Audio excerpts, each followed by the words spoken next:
Sorry about that, guys. I was just trying to fix the microphone. I'm just gonna keep it on for a little bit just in case if y'all don't hear anything.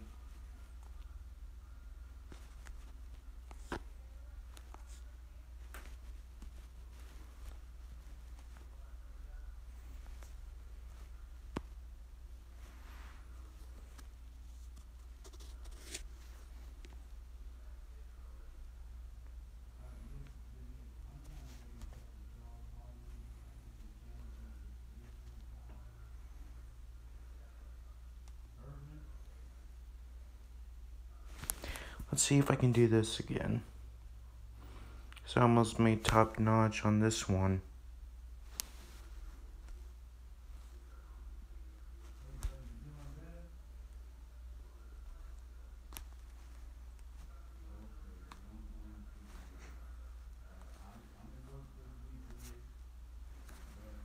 Looks like it improved. Yeah, it's alright. I could probably try it again.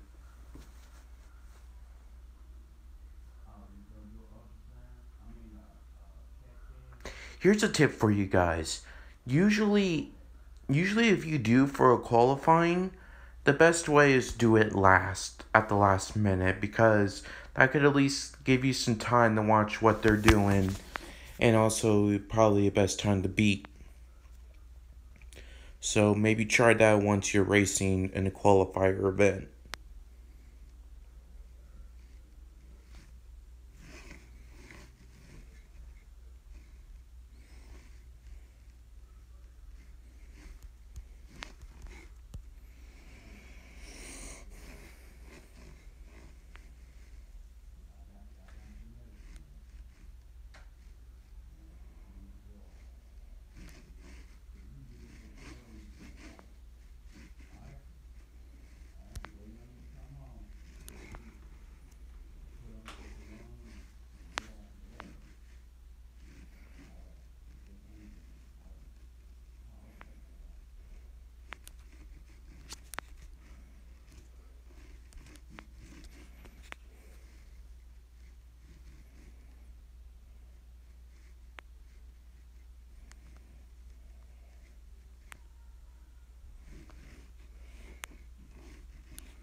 Let's try a different race. It's not me calling me a wimp, it's just me trying to at least get something productive done.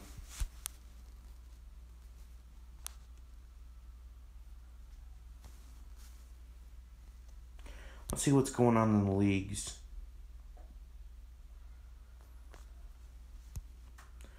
Let's see. Of course, I have to pick the Mustang. If you saw my Twitter, you would probably see something like, when you buy a Ford Mustang at a used car dealership, and then it shows this clip of Top Gear, this big random parked car just breaking down in pieces. I laughed so hard because of that. And that thing was not a Ford at all. I'm just trying to say crap about Ford, saying, you ever heard of the word called fix and repair daily, found on the road dead? Well, that's basically what it is.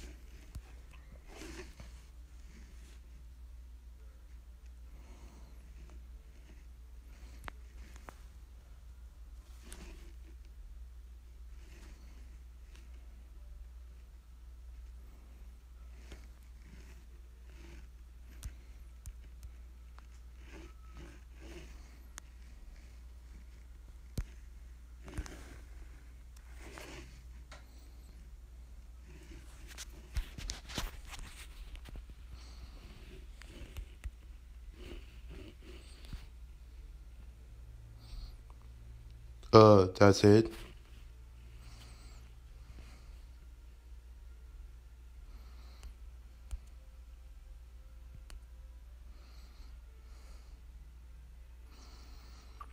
Jeez, I already reached the top 9. Try and beat my score then. Let's see if I can beat it to a 45 seconds.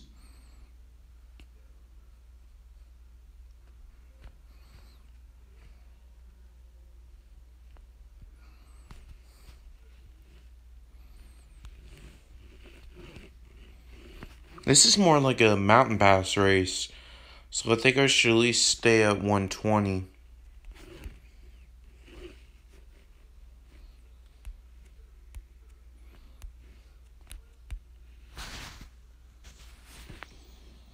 Now you see why I say I hate these cars. I don't even know why I even bought it. I should have bought a BMW or something like that.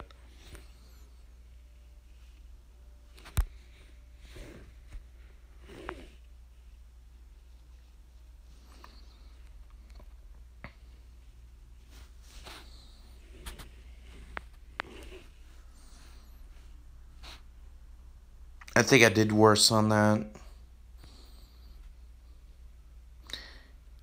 No, only by 0.2 seconds.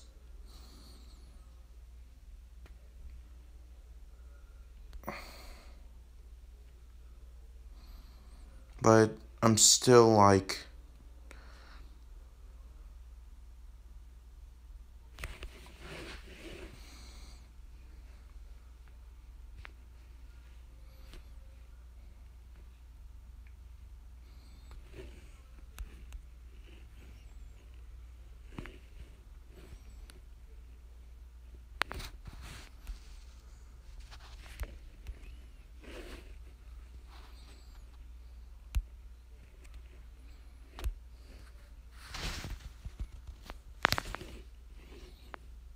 Jeez, I barely made it through that.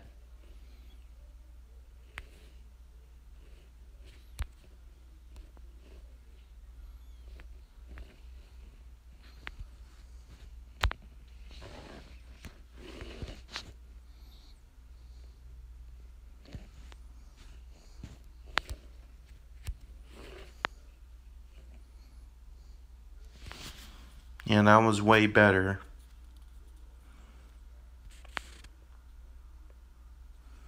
Put it down to 48 seconds. Wow.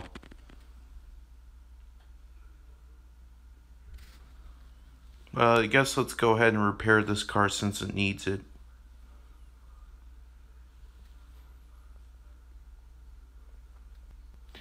But to me, I think it's more of a processor lag while you see the cut play and all that stuff being very inactive.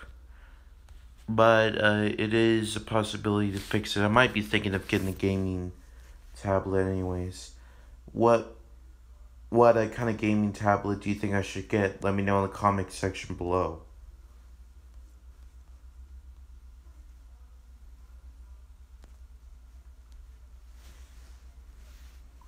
But I am maybe thinking of getting a either Tegra or Snapdragon, whatever it supports most. Might be thinking of getting an Android version of a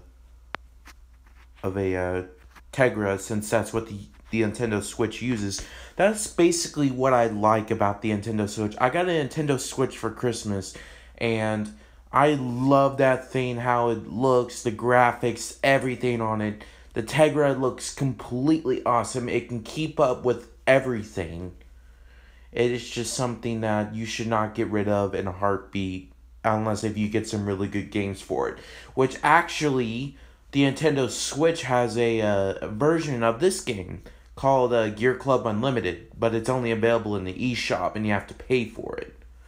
But I haven't played the game yet, but that may be something I might do in a future video once I get my computer and the video capture card.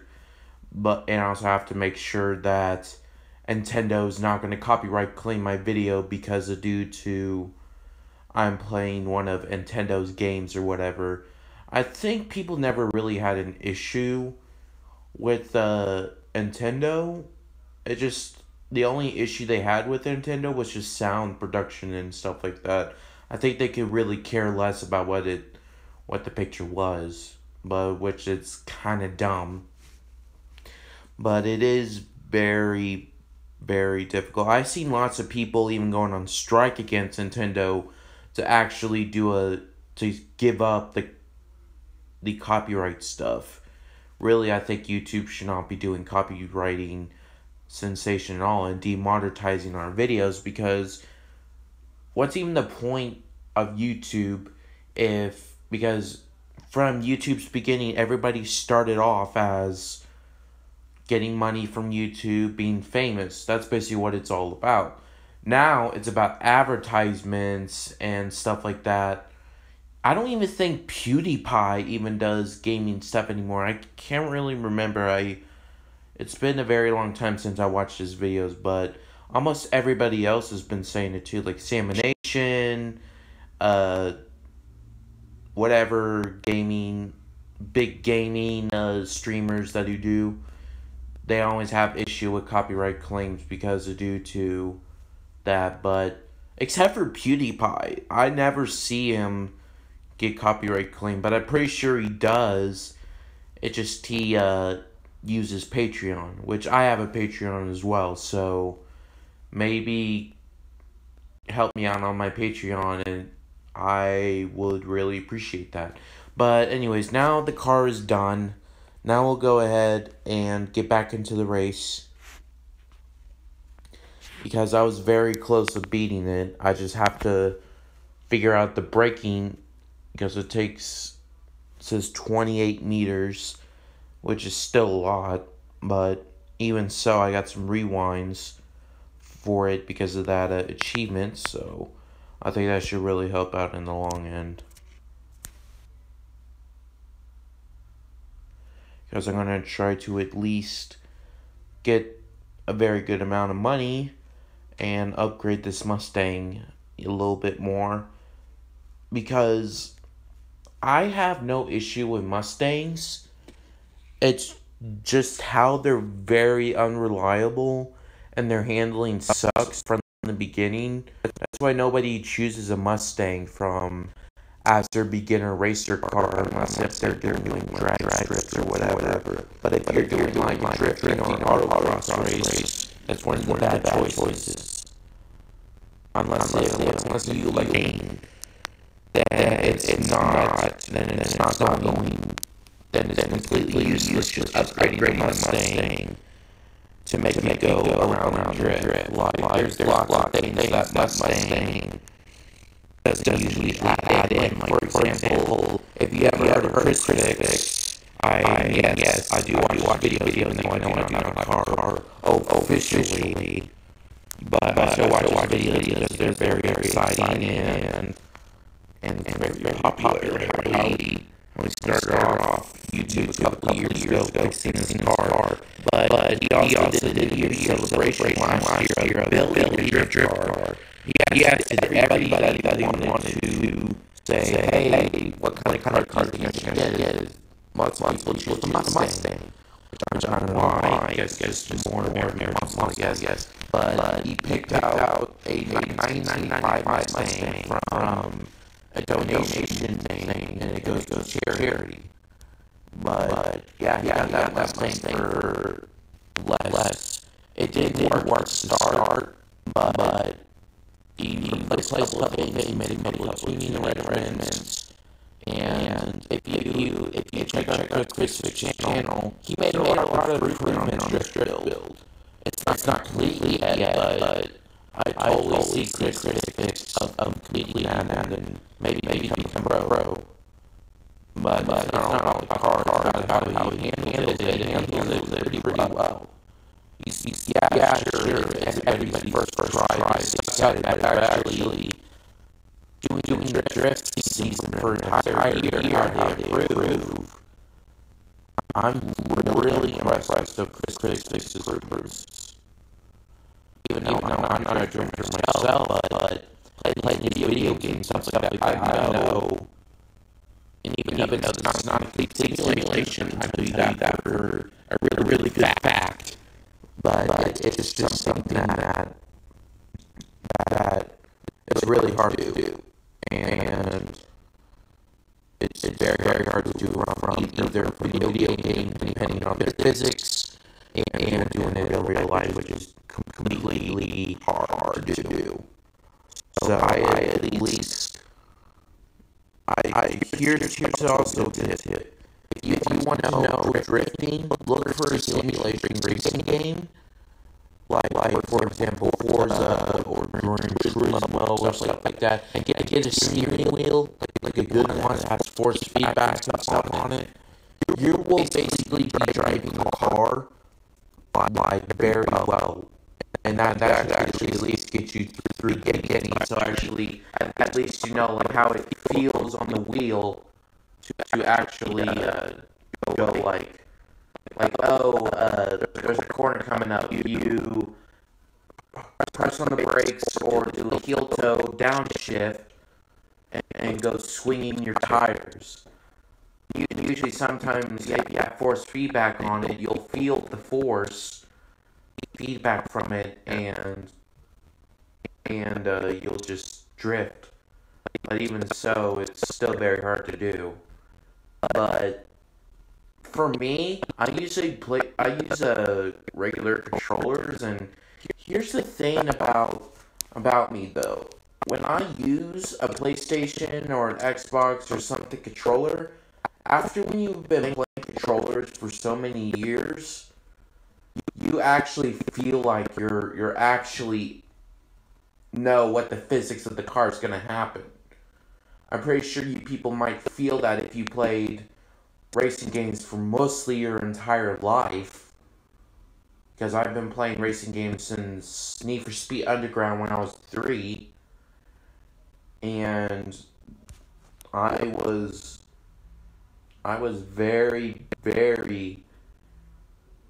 I was just like I used to crash around the corners. I didn't really care what I was doing when I was 3 because that was when I had my first console and I didn't really care of what it was because it just I never really cared about winning or losing. I just cared about customizing the car and doing whatever and unlock parts. And I always played on a quick player where I just pick a circuit and choose my car and whatever, but and I used customization later on, but they were never unlocked until later on until I got Need for Speed Underground 2. That's when I found out about career mode, and that's when I started using that and unlock parts. And my uncle was playing this when was playing on my GameCube, uh, and he had his own memory card. He never really shared with me. Like he had his own memory card and I didn't, and that was the saddest part about it because I usually have to keep the console on day and night just to continue it until later on I got my own memory card and I was able to save stuff without an issue. But yeah, it's a very big process of doing stuff, and it's a very difficult way of drifting. But anyways, let's go ahead and continue with the game.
I think I just made it to the top 2, but it was probably because of my CPU lagging a bit.